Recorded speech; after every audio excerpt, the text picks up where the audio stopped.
Olá, um bom dia para você.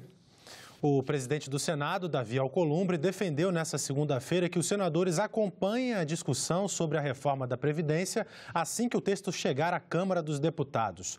O parlamentar falou aos jornalistas enquanto cortava o cabelo na barbearia do Senado. O Brasil precisa da reforma. A gente precisa cortar os privilégios e socializar os recursos do Estado. Hoje o Estado tem 4% de recursos para investimento e acaba penalizando todo mundo, do mais humilde ao mais bem aquinhoado. Então a reforma vai ser um debate que a gente vai travar aqui. Soberanamente a Câmara dos Deputados vai discutir, vai se iniciar a discussão pela Câmara, mas o Senado, a nossa pretensão é acompanhar para e passo o que vai se debater na Câmara dos Deputados, para quando chegar no Senado Federal, a gente já ter um conceito do que a gente vai debater e do que a gente vai apresentar para a sociedade. Todos nós estamos no mesmo navio. A gente precisa fazer as reformas para dar confiança para o Brasil perante ao mundo, segurança jurídica, estabilidade. E na sessão plenária, Davi Alcolumbre anunciou que o requerimento para instalar a comissão parlamentar de inquérito para investigar a tragédia de Brumadinho já tem as 27 assinaturas necessárias, mas ainda não vai ser lido. Davi está negociando com a Câmara a criação de uma CPI mista com os senadores e deputados para acelerar a investigação.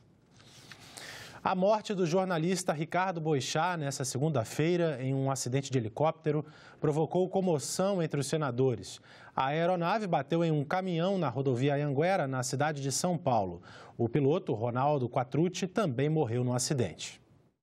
Ricardo Eugênio Boixá nasceu em 13 de julho de 1952, em Buenos Aires, Argentina. Começou a carreira na década de 70. Trabalhou nos jornais O Globo, O Dia, O Estado de São Paulo e Jornal do Brasil. Em televisão, passou pela Globo, nos jornais Bom Dia Brasil e Jornal da Globo. Na Band, foi diretor de jornalismo. Também atuou no SBT. Boixá ganhou 3 vezes o Prêmio ESSO, um dos principais do jornalismo brasileiro. Era o recordista de vitórias do Prêmio Comunique-se. Em 1998, lançou o livro Copacabana Palace, um hotel e sua história. Em 2014, foi eleito pelo site Jornalistas e Companhia como o profissional de imprensa mais admirado.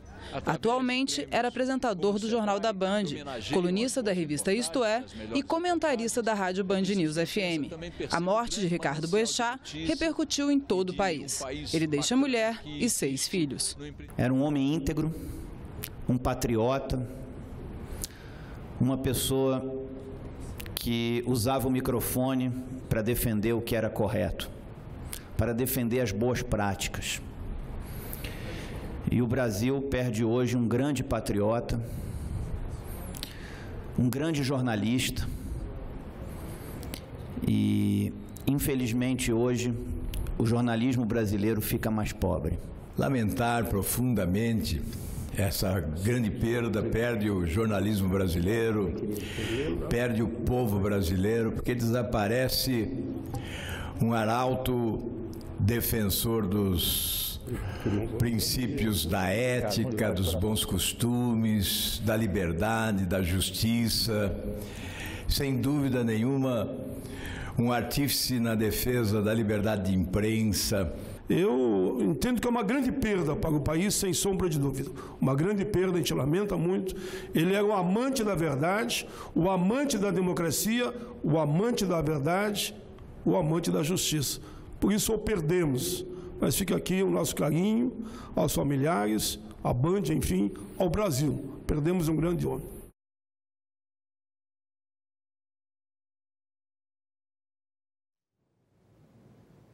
Em nota oficial, o presidente do Senado, Davi Alcolumbre, disse que recebeu a notícia da morte do jornalista Ricardo Boixá em estado de consternação e tristeza. Ele presta solidariedade à família e aos colegas de um profissional reconhecido pelo trabalho e senso crítico aguçado revelado nos principais meios de comunicação do país. Davi Alcolumbre disse que ficam a saudade e o respeito pelo homem e jornalista que Boixá sempre demonstrou ser. O senador deixou seu apoio fraterno também aos parentes e amigos do piloto do helicóptero que caiu em São Paulo. Depois da definição dos nomes da mesa do Senado, os senadores agora se preparam para organizar a composição das comissões temáticas permanentes. Hoje funcionam no Senado 13 comissões permanentes. A escolha de quem vai comandar essas comissões segue a regra da proporcionalidade. Os partidos com mais representantes têm prioridade na escolha. Se não há acordo, a disputa pode acabar no voto. As negociações já estão acontecendo. O MDB, maior bancada, com 13 senadores, deve ficar com uma das comissões mais cobiçadas, a de Constituição e Justiça. A senadora Simone Tebet deve presidir a comissão. A Comissão de Assuntos Econômicos deve ficar com o PSD, segunda maior bancada, com 9 parlamentares no Senado. O indicado deve ser o senador Omar Aziz. O Podemos, que tem 8 senadores, deverá comandar a Comissão de Assuntos Sociais e deve indicar o senador Romário. Já o senador Everton da Rocha, do PDT, deve comandar a Comissão de Educação. De acordo com líderes que têm participado das conversas, a intenção é garantir a maior pluralidade possível de legendas nas comissões, como aconteceu na composição da mesa diretora. Dos 16 partidos da casa, 11 estão representados na mesa. O presidente da casa tem obedecido o que manda o regimento interno de seguir a pluralidade dos partidos aqui na casa. Portanto, eu creio que, de acordo com o que prevê o regimento interno, todos os partidos irão fazer parte das comissões e de forma proporcional, como é o indicativo do regimento interno. Davi Alcolumbre adiantou que já existem acordos para as presidências de quase todas as comissões. Divergências vão ser discutidas nesta terça-feira durante a reunião de líderes.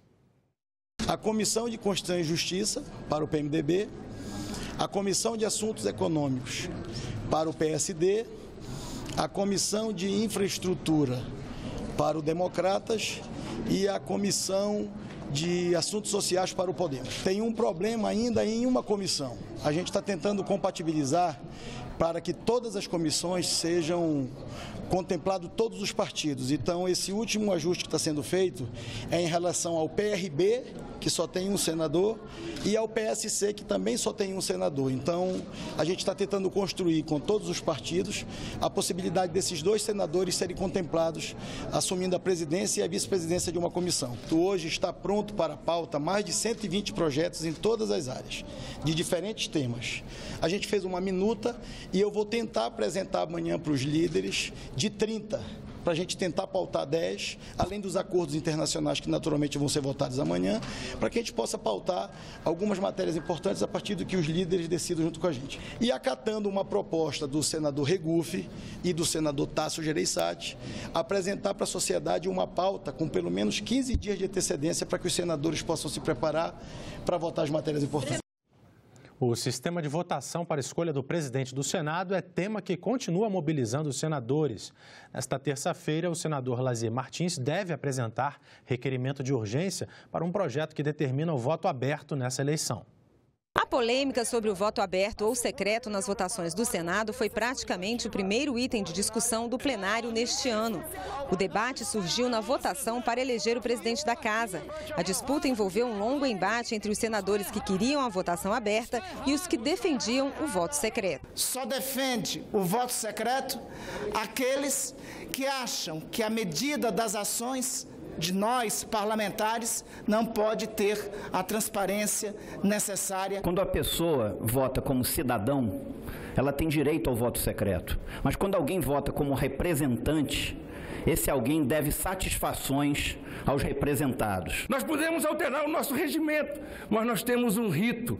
Se nós não fizermos isso, senhor presidente, nós estabeleceremos a desordem, a insegurança jurídica, quebraremos o direito democrático do povo brasileiro na mais alta casa da legislação. A regra do voto secreto é uma regra que está acima de todas, porque é um princípio da democracia. Eu não quero estar exposto à ira daqueles que não receber o meu voto. Depois de tanta polêmica, a forma de votação acabou sendo decidida pelo Supremo Tribunal Federal. Mas por que a escolha do presidente do Senado gerou tanta dúvida do ponto de vista legal? é que o voto secreto para a eleição do presidente do Senado está previsto no regimento interno da Casa e não na Constituição. Pelo regimento interno, também há previsão de votação secreta no caso de suspensão de imunidade parlamentar quando o país estiver em estado de sítio e quando o Senado tiver que autorizar prisão de senador em caso de flagrante de crime inafiançável. Pela Constituição, atualmente, há a possibilidade de votação secreta quando se analisa a indicação de autoridades e no caso de destituição do Procurador-Geral da República. Em 2013, a Constituição foi alterada por uma emenda que acabou com o voto secreto nos casos de cassação de mandato parlamentar e análise de vetos presidenciais. E aí você tem duas correntes de interpretação. Uma, que inclusive é a que se baseou, por exemplo, o ministro Marco Aurélio, na decisão liminar que ele deu no caso da eleição do Senado, é que votos secretos são só as hipóteses previstas na Constituição, porque o voto no parlamento deve ser, em princípio, um voto aberto. A outra corrente concorda que o voto no parlamento deve ser, em princípio, aberto, mas que, além das hipóteses previstas expressamente na Constituição, o regimento das casas poderia, em tese, em casos justificáveis, prever hipóteses de voto secreto. Para acabar com as dúvidas, o senador Lazier Martins apresentou um projeto que muda o regimento interno e estabelece o voto aberto nas eleições para presidente da Casa, para a mesa do Senado e também para a eleição das presidências das comissões temáticas. Eu tenho me empenhado muito desde o comecinho de outubro para que tenhamos um voto aberto de acordo com a regra constitucional que determina que todo ato de estatais, de instituições estatais, em consonância com a República e com o regime democrático, devem ser por publicidade, de tal modo que o eleitorado tome conhecimento daquilo que nós fazemos e daquilo que votamos. O senador já conseguiu 44 assinaturas para apresentar um requerimento de urgência e, assim, permitir que a votação dessa matéria seja uma das primeiras na pauta do plenário. O Conselho de Comunicação Social do Congresso Nacional fez a primeira reunião do ano nesta segunda-feira. Os conselheiros discutiram e aprovaram a agenda de trabalhos para este ano. Entre as iniciativas estão a realização de 2 seminários, um sobre liberdade de imprensa e violência contra jornalistas e profissionais de comunicação e outro sobre o financiamento da radiodifusão. Também no encontro, a presidente da Federação Nacional dos Jornalistas, Maria José Braga, apresentou vários casos de violência contra trabalhadores da imprensa já no começo deste ano. Eleito com quase 22% dos votos válidos, o senador Luiz Carlos Reis, do PP do Rio Grande do Sul, exerceu 5 mandatos consecutivos de deputado federal entre 1999 e 2019. Antes disso, foi prefeito de São Borja. Em entrevista à jornalista Renata de Paula, o senador fala das expectativas para o mandato e da importância de atrair a iniciativa privada e destravar o processo produtivo para alavancar o desenvolvimento do país. Olá! Estimular o processo produtivo e garantir competitividade para o Brasil no mercado internacional são prioridades do senador eleito pelo PP do Rio Grande do Sul, Luiz Carlos Reis. Seja bem-vindo, senador. O senhor foi eleito com quase 22% do eleitorado gaúcho, tem larga experiência administrativa, foi secretário municipal de Agricultura, prefeito de São Borja e chega ao Senado após 5 mandatos consecutivos na Câmara dos Deputados. Qual a expectativa do senhor em relação ao mandato no Senado? Primeiro, a nossa gratidão ao povo gaúcho que nos elegeu, como senador mais votado do Rio Grande do Sul. Uma esperança que o povo teve na eleição majoritária e também nas eleições dos estados, a gente viu que aqui no Senado Federal a renovação foi mais de 80%. Eu venho nessa renovação, apesar da minha idade, apesar dos meus 6 mandatos de prefeito e deputado federal, nós estamos agora nessa nova empreitada aqui como senador eleito. Já trabalhávamos essas questões na Câmara e seguramente agora como senador muda um pouco o quadro, mas nós temos focos que a gente quer ajudar. Assumimos nesse mandato o Brasil com 13 milhões de desempregados, o meu estado, o Rio Grande do Sul, com mais de 500 mil desempregados, e eu entendo que não pode haver desenvolvimento sem destravar o processo produtivo. No campo, onde eu trabalho, na agricultura, na pecuária, na produção, é um foco importante. Hoje é o carro-chefe da economia brasileira. Eu me dedico toda a minha vida essa parte, desde que eu saí da escola, né?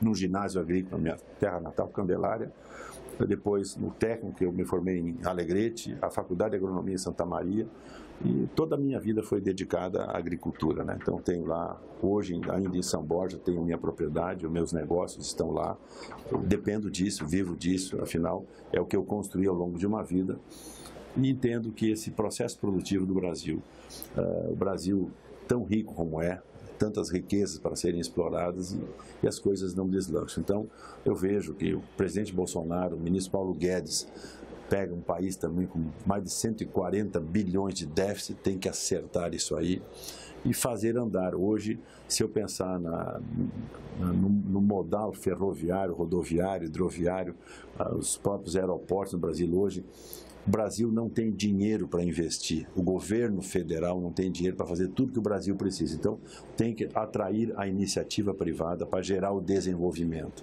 Então, nesse sentido é que a gente quer ajudar, como fazer para que os empresários se sintam atraídos para investir no Brasil.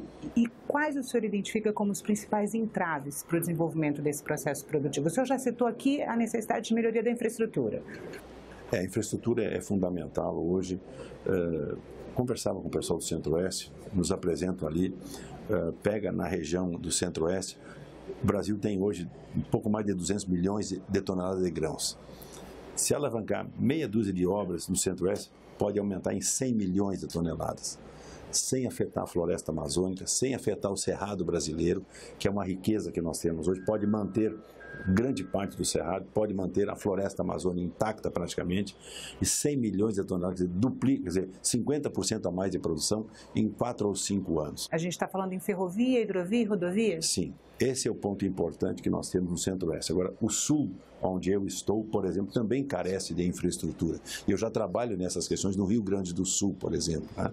No meu estado, hoje, a logística do Rio Grande do Sul, nós temos hoje 17%, 18% do custo da produção. Isso é o dobro que qualquer país desenvolvido tem hoje. O que quer dizer que 18% é o custo da produção, senador? O custo hoje... Frete, é o quê? Não é o frete, porque nós só temos um sistema calcado nas rodovias. Então nós temos que ajudar sim as rodovias, as pontes, mas nós temos que focar ferrovias. O Rio Grande do Sul tem mais de 3 mil quilômetros de ferrovia. Hoje, onde mais de 1.000 estão desativadas. Obras construídas há dezenas de anos, desativadas, estão prontas. Aqui nós vamos focar. Como fazer? Tem uma linha que nós trabalhamos como deputado, a Ferrovia do Norte. E nós conseguimos, com deputados do Rio Grande do Sul, Santa Catarina, Paraná, né, entrou junto o Mato Grosso do Sul, fazer com que também tivéssemos a Norte e Sul. E ela fosse para o Sul. E foi trabalhado. Existe hoje um projeto da Ferrovia Norte e Sul, que está parado em Panorama, em São Paulo, indo para o Norte. E o nosso foco é que ela também vá para o Sul.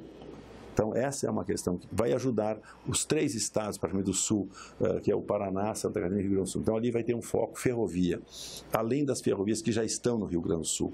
Meu estado, por exemplo, hoje só tem um porto. Nós já estamos ajudando o Porto de Rio Grande, que é fundamental para o meu estado. Mas já trabalhamos uma segunda opção para termos um porto em Torres. Então, já estou trabalhando desde o final do ano passado e agora já no início desse ano como deputado e agora como senador, para que nós tenhamos um segundo porto no Rio Grande do Sul. Que não comprometeria o potencial turístico de Torres, por exemplo? Não, absoluto. Nós temos, por exemplo, ali hoje Santa Catarina com 5 portos. Nós podemos ter, lá tem praia em Camboriú e tem porto no lado de Camboriú. Então não atrapalha. A zona que nós queremos fazer esse porto ali, já foi discutido com o prefeito, com empresários da região, mantém o turismo, que é o carro-chefe da economia de Torres, e entre Torres e Arroio do Sal, tem um espaço vazio, ali cabe um porto que já foi desenhado por Getúlio Vargas, meu conterrâneo, nos anos 40, nos anos 50, já tinha projetos dos alemães e dos ingleses. Nós retomamos aquele projeto e agora queremos que a iniciativa privada, empresários gaúchos, brasileiros e até internacionais, foquem nessa questão. Então, e atenderia a produção do norte do estado. Do norte do estado, que hoje o custo é muito mais, é maior para poder chegar. A Universidade de Caxias está fazendo um trabalho hoje, quanto baratearia para os empresários da Serra Gaúcha, e não só da Serra Gaúcha, mas você vai para a região de Passo Fundo, você vai para a região de Erechim, Lagoa Vermelha, Vacaria, todo aquele canto norte do estado, teria uma outra oportunidade. Então, isso que nós queremos, oportunidades para o Rio Grande, que é o meu estado, e para o Brasil, que é extremamente necessário. Algum outro ou os outros entraves que o senhor identifica, senador, além da infraestrutura, que travam o processo produtivo? No meu estado é a questão da energia. O estado do Rio Grande do Sul hoje importa mais de 50% da energia que consome. Nós temos desde as pequenas centrais hidrelétricas, mais de 100 paradas. Um parque eólico também? Nós temos 2 grandes hidrelétricas que há mais de 40 anos discutem e não saem do papel no Rio Uruguai, com 2.000 megawatts, investimento de 5 bilhões de reais. Nós temos energia eólica, energia solar. Estamos agora com um projeto em Panambi, Condor, como Angra e mais 28 municípios daquela região para transformar lixo em energia. Só ali são 7 megawatts. Então nós temos potencialidades enormes. Eu falo no Rio Grande do Sul, mas isso vale para o Brasil. Em qualquer canto pode trabalhar. Imagina o lixo que o Brasil tem hoje. Né? Esse projeto que nós estamos fazendo no Rio Grande do Sul, já tem um projeto no Maranhão, com um professor de uma universidade do Maranhão, que a parte técnica é dele, né? E também 2 projetos em São Paulo, esse mesmo grupo que está fazendo um no Rio Grande do Sul. Então, imagina, o Brasil tem potencialidades enormes e nós vamos ajudar a travar. O senhor acredita que o Rio Grande do Sul pode ser mais autossuficiente em produção de energia? Escreva. A tua sogra é de Candelária, da minha terra natal, teu marido é de Cachoeira, praticamente vizinho de Candelária. Nesses 8 anos de mandato, o Rio Grande do Sul será autossuficiente em energia. Pode escrever, nós vamos trabalhar para isso. Outros entraves para o desenvolvimento, senador? Tem a questão tributária? Sim, a questão tributária. Marco Sintra, que hoje é o secretário da Receita, junto com Paulo Guedes, foi colega meu, deputado, meu primeiro mandato. Lá nós trabalhamos, eu estava numa comissão junto com o Marco Sintra, em cima do imposto único. Então o Sintra, já desde o ano passado, quando já estava nessa equipe de transição, já trabalhava projetos do imposto único, que ele trabalhou. Tem outros projetos também que já estavam na casa tramitando. Então esses projetos todos, 4 ou 5 projetos, o Sintra já está trabalhando esse assunto e vai apresentar para casa. A opção deles, no primeiro momento, e eu até entendo, para não atrapalhar, não vão trazer reforma tributária junto com a reforma previdenciária. Resolve um assunto da Previdência e depois nós vamos focar na reforma tributária, que é extremamente importante para que o empresário brasileiro, né, ou até internacional que queira investir no Brasil, ele se sinta à vontade para fazer o investimento. Senador, em relação à situação do Rio Grande do Sul hoje, situação financeira crítica, né, salários de servidores ainda parcelados, o que o senhor imagina que no Senado é possível fazer para ajudar o Estado? Eu dizia em campanha, fui pré-candidato ao governo do Estado do Rio Grande do Sul e já falava isso em campanha. Depois candidato ao Senado.